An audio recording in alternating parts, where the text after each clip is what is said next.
The document also speaks of seed money to, or seed funding to scientists for research and development on neglected diseases deemed not commercially viable. If this rings a bell, this sounds an awful lot like what Bill Gates has been doing recently, as well as other big pharma. They've been testing and creating new vitamins. If you don't know what vitamins means, my mod can probably fill you in, but they've been testing and doing all this stuff in different countries for all these new vitamins and stuff for these random diseases. We've seen Bill Gates really push a lot with malaria. We've been seeing some stuff pop up here and there for Marburg, and when that stuff pops up, we're seeing that there's new experimental vitamins for that. We had the random monkeypox thing that happened, and they were working on vitamins for monkeypox. We've seen random stuff pop up for hemorrhagic fever as well. We've got the bird flu thing that's now all of a sudden jumping to people. If you haven't seen that, I believe it's in Cambodia. There's a girl that died from that. And then, of course, I don't ever want people to forget, 2 years ago, the 5 vials of smallpox that were found in a Pennsylvania lab. I don't want people to forget that. I still think smallpox is going to play a part sometime, whether it's before or after the rapture, I don't know, but I have a feeling it's going to play a part somewhere. But this is all random stuff that why are they testing and creating new things with all that?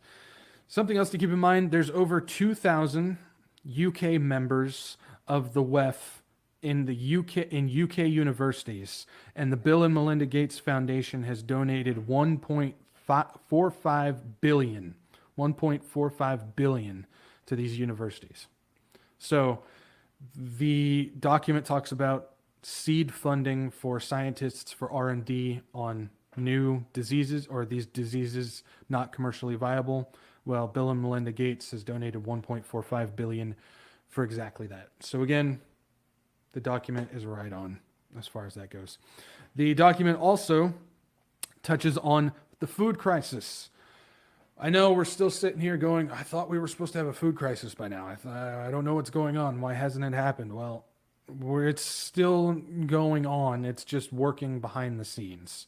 It's working behind the scenes. The document speaks on a more efficient and dynamic food distribution system, but by 2028, that's what the scenario says. Again, this was written in 2010, but it says by 2028, a major food production crisis would come to happen. So it's calling it shots. It's saying that there's going to be a food crisis by 2028. We'll see if they're right. We've been seeing constant barrages of food crises, however you want to pronounce it, and warning. Not to mention, Bill Gates warned of a food crisis. The EU has warned of it. Africa has warned of it. Ukraine has warned of it. The US has warned of it. All these governments now are saying there is a coming food crisis that's going to happen. But the document also gives a solution for this. Just like in another Rockefeller document, I've touched on it before, really haven't gone on depth, but there's another Rockefeller document that came out in 2020. Interesting year for it to come out. It was called Reset the Table. And the Reset the Table document also talks about the upcoming food shortages, and they offer up meat-free products to feed the world. Here we go with the attack on the meat, attack on getting people off of meat. So it specifically talks about things like Beyond Meat, Impossible Foods, the plant-based stuff to replace meat. Then we know there's the gene-edited, lab-grown stuff that they've been working on. We know Bill Gates is working on that, but there's a bunch of upstart companies that are all doing this stuff. Then we know about the bug offerings. They're trying to get people on bugs and worms and all that stuff. But something that I've talked about a couple times, and I do want to play this video again because I don't know how many people have seen it, and I think people should see it. But we have somebody like S. Matthew Lau, who has talked about gene editing for humans to become allergic to meat. If you haven't seen this, It's very interesting. Check this out. So I'll give two examples. So one is that people eat too much meat, right? And if they were to cut down on their consumption on meat, then they would it would actually really help the planet. But people are not willing to give up meat. Yeah, some people will be willing to, but other people, they may be willing to, but they have a weakness of will. They say, wow, this steak is just too juicy. I can't do it. I'm one of those, by the way. So, but so here's the thought, right? So it turns out that we know a lot about, we have these intolerance to, for example, I have milk intolerance.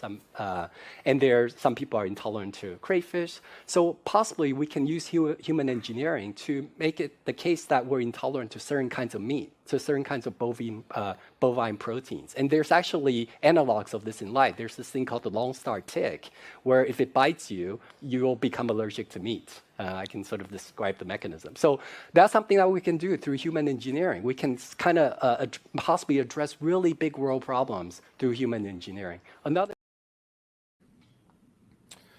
All right, so that's S. Matthew Lau. If you think that's just some random schmuck talking about something that you would find in a comic book or a movie, that's somebody who is a futurist. He's worked on many different gene editing stuff as well as technology stuff, and he also believes that AI is sentient. Yeah, this dude is basically talking about gene editing humans using things like the Lone Star tick to make humans allergic to meat. So you want to talk about, okay, well, if you're not going to eat our plant bug-based stuff and you actually want to continue to eat meat, we're just going to pump you with something that's going to make it so you're allergic to that. Something that I always bring up with this, is this the right one? Is this the right one? Nope, that is not it. Yeah, right here. Something I always bring up when I talk about this. 1 Timothy 4, 1-3, now the Spirit expressly says that in the latter times some will depart from the faith, giving heed to deceiving spirits and doctrines of demons, speaking lies and hypocrisy, having their own conscience seared with a hot iron, forbidding to marry, and commanding to abstain from foods which God created to be received with thanksgiving by those who believe and know the truth. Commanding to abstain. If they were to do things to you that would literally command your DNA to abstain from food, that would play in part there. And when it says foods that God created to be received, basically food for human consumption. So what he's talking about would fall exactly in line with what Scripture tells us would happen in the last days. So that's something to pay attention on that. So this is, again, this document, the Clever Together, talked about this exact thing that we're seeing being pushed now.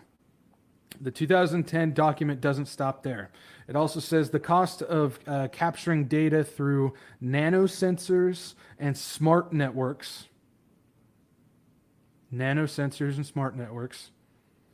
falls in many developing countries. This leads to a proliferation of new and useful services, including surveillance mechanisms that improve governance and enables more efficient use of government resources.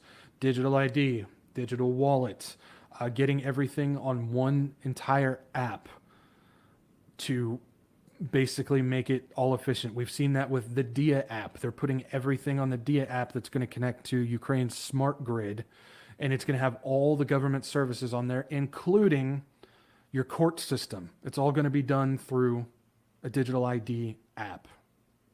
And this is what it's talking about. And then it goes on to say, intelligent electricity, water distribution, and transportation systems develop in urban areas. In these smart cities, the document literally says smart cities. 2010 document literally says smart cities.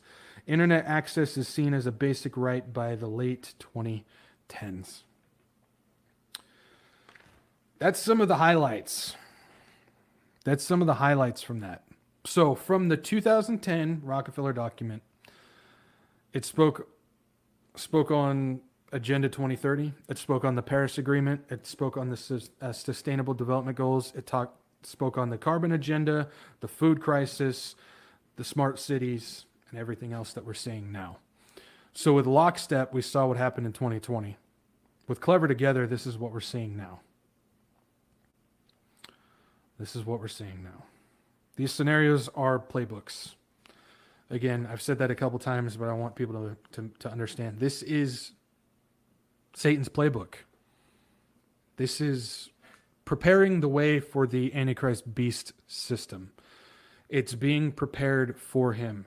We are not to look for the Antichrist. We are specifically to look for Jesus, because the Antichrist was not going to be revealed until the church is gone and that covenant is signed.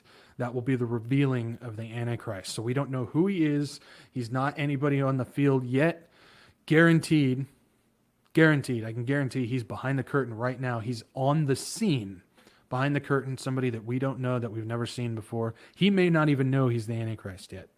Or he could. We don't know. But he's there. And his systems are being developed for him. And so when the time comes, all he has to do is step out onto that stage, flip the switch, and it's game on.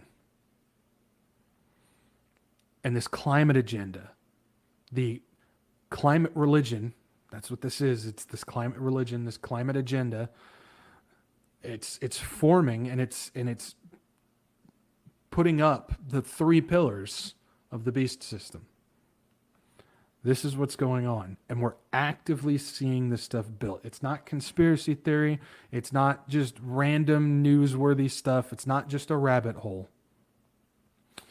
This is the progression of this beast system.